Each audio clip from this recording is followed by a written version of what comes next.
एबे एबे राज्यर समस्त छात्र छात्री शिक्षक शिक्षयित्री एवं अभिभावक मान निमंते एक गुरुत्वपूर्ण सूचना आसी पहुंची।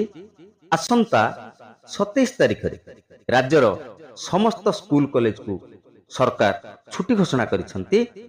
आसंता 27 रे राज्यर समस्त स्कूल एवं कॉलेज को छुट्टी घोषणा करा जायछि। समलेई प्रकल्पर लोकार्पण उत्सव पई छुट्टी घोषणा करिसंती राज्य सरकार।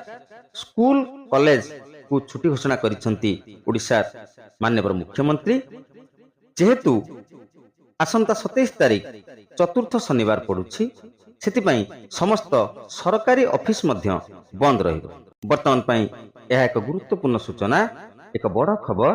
समलेई प्रकल्पर लोकार्पण उत्सव पई छुट्टी घोषणा करा जायछि। स्कूल कॉलेज छुट्टी घोषणा करिसंती ओडिशा माननीय